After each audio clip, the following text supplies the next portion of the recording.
करने वाले को गधा बनना पड़ता है। गधा बन करके बोझ ढोना पड़ता है, चुकाना पड़ता है। उसे समझ में बात आ जाती है कि हमारे पिताजी तो रोज ही दूध में पानी मिलाते हैं, फिर क्या होगा, हमको भी गधा बनना पड़ेगा। संत महान पुरुषों की वाणी को कोई बिरले निर्मल हृदय वाला ऐसा होता है जो सही को सही ही समझता है, और नहीं तो लोग केवल सुन लेते हैं और चले जाते हैं। खाली सुनने से कुछ नहीं होता। सत्संग तो उस सच्चाई को दर्शाता है जो आत्मसात करने के लिए आवश्यक है। बंधु, फिर क्या होता है कि सौभाग्यवती सुनती रहती है, उसका होश खो जाता है कि हमने जीवन में कितनी गलतियां की है और सब अब भुगतना पड़ेगा, अब क्या होगा। वो प्रण कर लेती है मन ही मन कि अब से हम कोई भी गलती नहीं करेंगे, जितना किया वही, तो पता नहीं भोग कर छुट्टी मिलेगा कि नहीं। और प्रतिज्ञा कर लेती है, प्रार्थना करती है उन संतों से कि महाराज हमारे पास दूध है,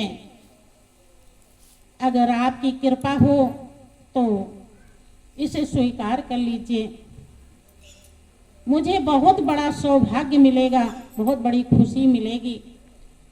संत महान पुरुष उसके प्रेम को देख करके दूध को स्वीकार कर लेते हैं। यद्यपि वो निगुरी थी, लेकिन फिर भी प्रेम के बस में तो भगवान हो जाता है। दूध पी लेते हैं और वो आ जाती है और अपने पिता से बहाना बना लेती है, कहती है पिताजी आज दूध तो गिर गया और रास्ते में कुछ बदमाश मिल गए थे जो छीना झपटी कर रहे थे, जिसके नाते दूध सब बिखर गया, आज कुछ पैसा भी नहीं मिला है।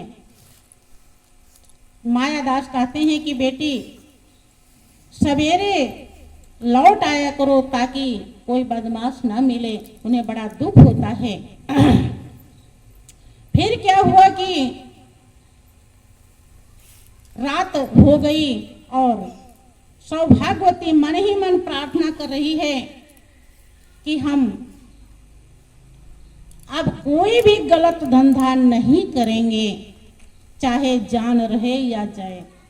बंधु, आपका मन जन्म जन्मांतर से विकारों से भरा हुआ है और आपको अपने अनुसार नचाता आया है। जब तक आप इसे पूरी तरह बंधन में नहीं बांधेंगे, तब तक ये आपको ना भजन करने देगा, ना ध्यान करने देगा, ना सत्संग सुनने देगा, ना कुछ समझने देगा। ये कोई हंसी खेल का सौदा नहीं है। मन ही के कारण आप सदियों से जन्म जन्मांतर से धोखा खाए हैं और आज भी खा रहे हैं और आगे भी खाएंगे। दुनिया को हर कोई समझाता है, लेकिन अपने मन को कोई बिरला समझाता है, और जो अपने मन को आज तक समझाया है वही मंजिल पाया है। सौभाग्यवती अपने मन को समझा लेती है और सुबह होता है, दूधिया आ जाते हैं। मायादास दूध निकालने के लिए बाल्टी मांगते हैं कि बेटी बाल्टी लाओ। सौभाग्यवती माज धोकर बाल्टी ले जाती है, लेकिन उसमें पानी नहीं ले जाती। वो कहते हैं कि बेटी जैसे रोज बाल्टी लाती थी वैसा लाओ। वो नहीं ले जाती, फिर दोबारा ऐसे ही ले जाती है, तिबारा भी ऐसे ले जाती है। मायादास सोच लिए कि क्या हो गया इसको, कहीं ये गुरुदरबार में तो नहीं पहुंच गई थी। वो क्रोध में कांपने लगे, लेकिन कर क्या सकते हैं। अब दूधिया भी समझ जाते हैं उनकी कमजोरी, क्योंकि जहां 20-25 लीटर दूध होता था वहां 10 ही लीटर दूध हुआ, आधा घट गया। मायादास एकदम प्रतिज्ञा करते हैं कि अब ये लड़की हमें बर्बाद कर दी, अब हम इसे भी बर्बाद करेंगे। बंधु, इस दुनिया में कोई किसी का नहीं है। अगर आप ठीक ठाक हैं, अच्छे हैं, हर तरह से संपन्न हैं, तो सभी मित्र हैं आपके। और अगर अभी इसी शरीर से कुछ फूट फूट के गिरने लगे, ऐसी बीमारी, ऐसे दुख हो जाए, भी कोरोना को ही ले लीजिए, ऐसा हो गया था कि जिसको कोरोना हो गया, अब उनके साथ में ना कोई माँ जा रही है, ना पिता जा रहे हैं, ना किसी को जाने दिया गया। कोई भी दुनिया में किसी का नहीं है, सब स्वार्थ के मित हैं। इस सच्चाई को अगर इच्छा कहती है तो आज समझ लें, और आज समझ लेंगे तो बेड़ा पार हो जाएगा, और नहीं समझेंगे तो बेड़ा डूब जाएगा। बंधु, फिर क्या होता है कि मायादास जाते हैं और एक कुष्ठ रोगी को पकड़ के लाते हैं, इसलिए कि ताकि सौभाग्यवती को इसी को दे दें, इसी सौभाग्यवती का हाथ इसी के हाथ में दे दें, ताकि पूरे जीवन भर पछताती रहे। जैसे इसने हमारा धंधा खत्म कर दिया, ऐसे पूरे जीवन भर। जबकि बेटी है, गौर करें, उसने कोई गलत नहीं किया, वो जाने ही वाले थे। तैसे ही क्या होता है कि जब रात में मायादास सौभाग्यवती को डांट रहे थे, धिक्कार रहे थे, मार रहे थे कि तूने ऐसा क्यों किया, क्यों बाल्टी में पानी नहीं लाई, तो राजा गश्त लगा रहा था, राजा ने सुन लिया था। राजा समझ जाता है कि ये लड़की तो बहुत ही संस्कारी है, पूर्ण आत्मा है, और अगर ये हमारी रानी बन जाए तो पूरे देश का सुधार हो जाएगा।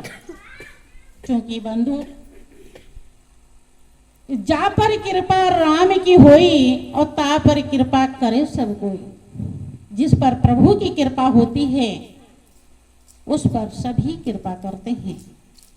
फिर तुरंत ही जहां वो जाने वाले थे उस कुष्ठ रोगी को लाने के लिए, तैसे ही राजा का सिपाही आ जाता है मायादास को बुलाने के लिए। मायादास को लिवा कर जाता है और राजा साहब मायादास से कहते हैं कि आपके पास कोई बेटी है? कि हाँ, हमारे पास बेटी है। कि मैं पालकी भेजता हूँ और इसी में उस बेटी को भेज दो, मैं उसे रानी बनाना चाहता हूँ। मायादास के नीचे की जमीन खिसक जाती है। वो सोचने लगे कि मैंने तो इसे कोढ़ी को देना चाह रहा था और ये तो रानी बनने जा रही। उनका संस्कार भी पलट जाता है, जो इतना दूषित था, घिनौना था। साधु महात्मा का नाम सुन करके वो भागते थे।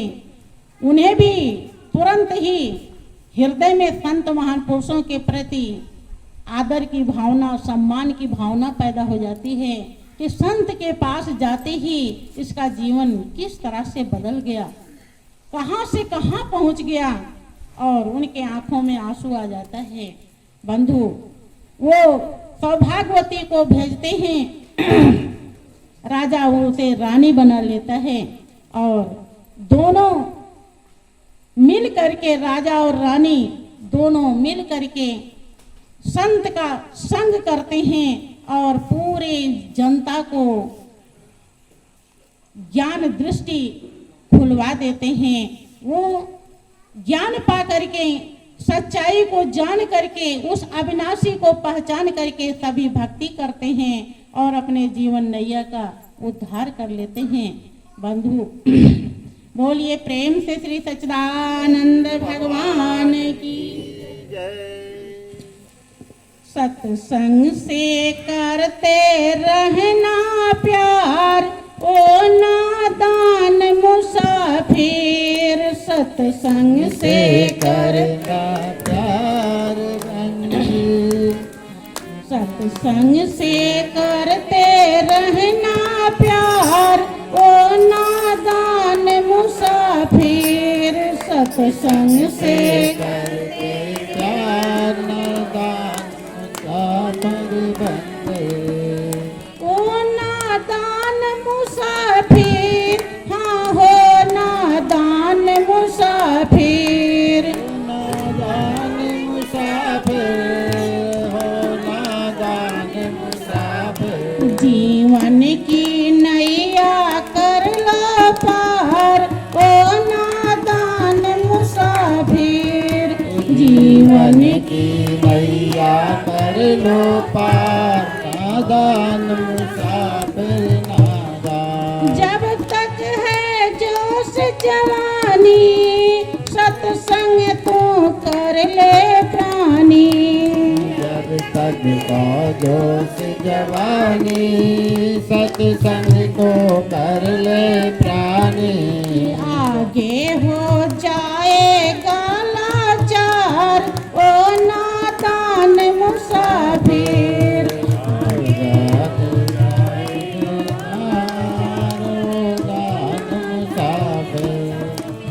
सत्संग से करते रहना प्यार ओ नादान मुसाफिर। सत्संग से करते प्यार प्यार हो नादान मुसाफिर। प्रीति ना तोड़ देना, हिम्मत ना छोड़ देना। प्रीति ना छोड़ देना, वरना नैया डूबेगी मझधार ओ नादान मुसाफिर। या डूबेगी मझधार हो नादान मुसाफिर। सत्संग से करते रहना प्यार ओ